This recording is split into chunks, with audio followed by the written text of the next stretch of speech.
Hello guys, welcome back to another blog. मैं हूँ आपकी प्यारी पायल और आप सबको हमारे यूट्यूब चैनल पे बहुत बहुत स्वागत है। तो गाइस, काफ़ी टाइम बाद हम अपना नया ब्लॉग शूट कर रहे हैं और ये ब्लॉग बहुत ही ज़्यादा खास होने वाला है गाइस, क्योंकि आज हम जाने वाले हैं बहुत ही ज़्यादा स्पेशल जगह पे। रेलवे स्टेशन को देख के आपको ये तो लग ही गया होगा कि मैं कहीं ना कहीं तो ज़रूर जा रही हूँ।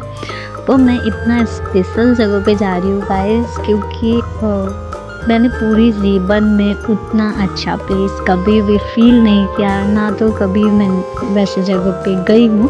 तो ये मेरे लिए तो बहुत ही ज़्यादा खास है एंड ऑफ कोर्स हर किसी के लिए वो स्पेशल जगह होगा, बहुत ही खास जगह होगा।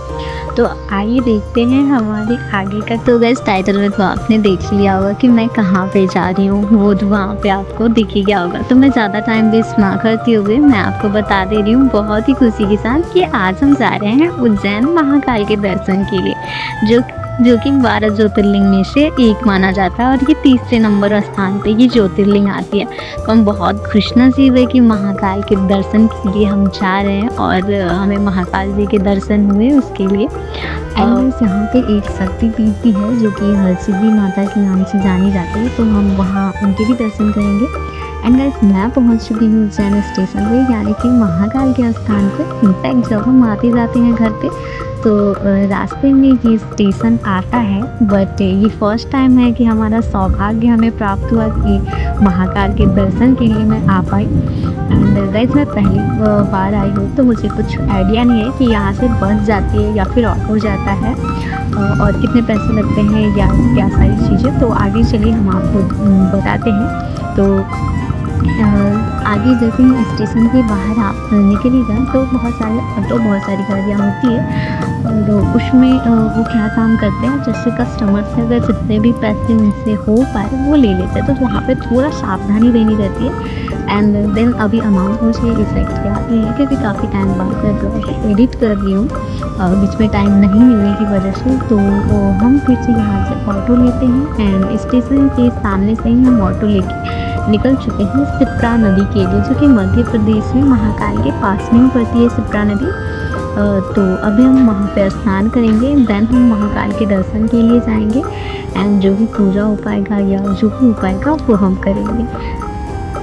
तो गाइस, हम पहुँच चुके हैं सिप्रा नदी के घाट पे एंड यहाँ आप देख सकते हैं काफ़ी ज़्यादा भीड़ है, लोग बहुत सारे स्नान कर रहे हैं एंड आई थिंक यहाँ पे पिंडदान ये सारी चीज़ें भी हो रही थी। बहुत लोग पूजा कर रहे थे, पंडित जी के द्वारा पूजा वो करवाई जा रही थी, तो वो वजह से मैंने चेक करा। बाकी अब हमें यहाँ पे स्नान करना था, पर यहाँ पे कपड़े चेंज करने की कोई व्यवस्था मिल नहीं रही थी, जिस वजह से हम थोड़ा ढूंढ रहे थे अगर कहीं पे हो पाए तो हमारे लिए काफ़ी ईजी हो। बट काफ़ी टाइम ढूंढने के बाद भी एक थोड़ा सा जगह मिला हमें जहाँ पे हम उतना बेहतर तरीके से तो नहीं, पर हाँ कपड़े चेंज कर सकते हैं। देन हम यहाँ पे अब तो गाइस, हमने जैसे तैसे फिर किया स्नान सिप्रा नदी में। अभी मैं स्नान करके आ गई हूँ और तो दीदी अभी हमारी स्नान कर रही है। देन जब वो आ जाते हैं तो फिर हम चलेंगे महाकालेश्वर मंदिर एंड फिर हमें होंगे महाकाल के दर्शन। तो मैं बहुत ज़्यादा एक्साइटेड हूँ उनको देखने के लिए।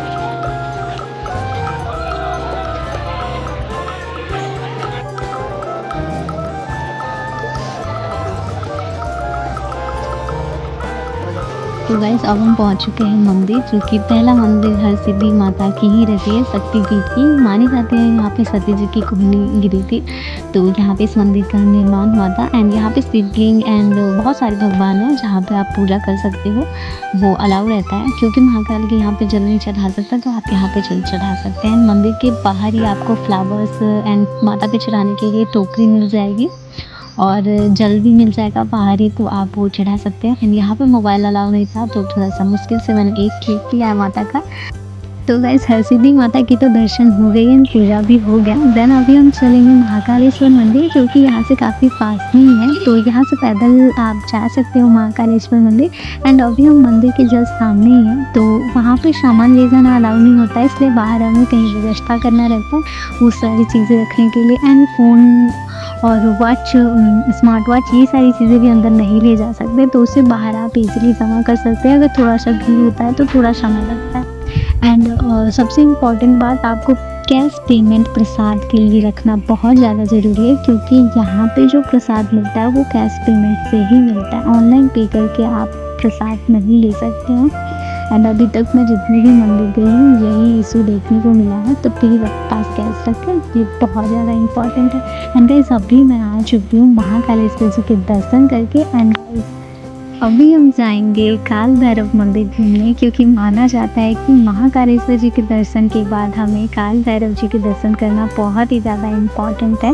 एंड ये उज्जैन में है। तो गाइज़ हम पहुंच गए हैं काल भैरव मंदिर। तो गाइज़ अब हम जाएंगे काल भैरव जी के दर्शन के लिए। एंड मंदिर के बाहर आपको बहुत सारी ज्वेलरी एंड खाने पीने की चीज़ें और काल भैरव जी पे चढ़ाने के लिए बहुत सारे फूल प्रसाद, ये सारी चीज़ें आपको इजीली मिल जाएगी, तो आप यहाँ से ले सकते हैं। एंड यहाँ पे मैंने एक और चीज़ देखी जो कि लोहे का कुछ लगा हुआ था, जिस पे लोग धागे बांधकर बहुत सारी विशेष मांग रहे थे आई थिंक। एंड गाइज अब हमारी भी हालत बहुत ज़्यादा ख़राब हो गई थी, क्योंकि बहुत ज़्यादा धूप था और तब गर्मी भी बहुत ज़्यादा थी। तो लाइन में लगे यहाँ पे इतनी ज़्यादा गर्मी लग रही थी, और काल भैरव जी के दर्शन के लिए भी बहुत ज़्यादा भीड़ थी गाइस। एंड यहाँ पे मोबाइल अलाउ नहीं था, इसलिए हम रिकॉर्ड नहीं कर पाए काल भैरव जी को। अंदर गर्टी के अंदर एक दत्तात्रेय जी का भी मंदिर है, जो कि मैंने आपको और वीडियो में दिखाया होगा। एंड गाइज अब हम जा रहे हैं दूसरे लोकेशन पे, जो हमारा मंदिर रहेगा गढ़ कालिका मंदिर, जिन पे नींबू का माला चढ़ता है। एंड यहाँ पे जो भी आप विश मांगते हैं वो डेफिनेटली पूरा होता है। एंड यहाँ पे ये मंदिर के चारों ओर आपको इतनी सारी चीज़ें लिखी हुई मिलेंगी, जो कि अपनी विशेष पूरे मंदिर पे ही लोग लिख देते हैं। यहाँ पे बेसिकली बहुत ही ज़्यादा एक नोटिस बनाकर लिखा हुआ है, इस पर ना लिखे, फिर भी लोग इस पर लिख के जाते हैं। आप अगर देख पाओगे तो यहाँ पे एक नोटिस बनाकर लिखा हुआ है। देन हमने तो यहाँ पे कुछ नहीं लिखा है, बट अगर यहाँ पे लोग लिखते हैं ऐसा कुछ। एंड सबसे इम्पॉर्टेंट चीज़ तो ये मैंने यहाँ पे देखा कि दीवार पे जिनके विशेष पूरे हो गए थे वो भी यहाँ पे लिखा हुआ था। तो ये चीज़ मुझे देखकर बहुत आश्चर्य लगा। उसके बाद गढ़ कालिका माँ के दर्शन करने के बाद हम यहाँ पे स्क्वेंस को चिपका कर अपनी विशेष मांग के हम निकल गए मंदिर से, क्योंकि आगे भी हमें दूसरी लोकेशन पे जाना था गाइस। तो अब हम जाएंगे। तो गाइस आगे हमने किया गणपति जी के दर्शन एंड जय जगन्नाथ जी के दर्शन। एंड इस मंदिर में एक गौशाला भी बनाया गया है, जहाँ पे आप गैया को चारा खिला सकते हैं गाइस। तो हमें भगवान के दर्शन करने हैं। देन अब हम जाएंगे गैया को चारा खिला के, फिर हम अपने नेक्स्ट लोकेशन पे जाएंगे, जो कि कृष्णा सुदामा जी के पढ़ाई के बारे में उन्होंने कौन कौन सी शिक्षा, कौन कौन सी विद्या ग्रहण की थी, ये सारी चीज़ें वहाँ पे लिखी हैं। तो गाइस हम पहुँच चुके हैं कुंडेश्वर महादेव मंदिर। एंड यहाँ पे कान्हा जी ने जितनी विद्या ग्रहण की थी उन सब चीज़ों के बारे में बहुत ही ज़्यादा डिटेल में सारी चीज़ें दी गई है। एक एक चित्र के साथ एक एक चीज़ें वहाँ पे बताई गई है, जो मैं आगे आपको दिखाऊंगी। बट मैं ज़्यादा क्लिप्स नहीं ले पाई क्योंकि मैं बहुत ज़्यादा थक गई थी। एंड यहाँ पे एक घूमती कुंड भी आपको देखने को मिलेगा। एंड यहाँ पे आपको 64 कलाओं की दीर्घाएं भी आपको मिल जाएंगी। एंड कान्हा जी के बहुत ही ज़्यादा प्यारी प्यारी मूर्तियाँ एंड फोटो, ये सारी चीज़ें बनाई हुई इतनी प्यारी गाइस, मैं एक्सप्लेन नहीं कर सकती। यहाँ पे एक अलग सा शांति आपको महसूस होगा। बहुत सारी कलाकृति तो इतनी प्यारी प्यारी की गई है ना, मैं आपको फ़ोटो से, वीडियो से या फिर अपनी ज़ुबान से उस चीज़ को मैं एक्सप्लेन नहीं कर सकती। उतनी प्यारी चीज़ें, उतनी अच्छी कलाकृतियाँ की गई है यहाँ पे। बहुत ज़्यादा सुकून मिलता है, ये सारी चीज़ें देखकर बहुत ज़्यादा खुशी मिलती है गाइस।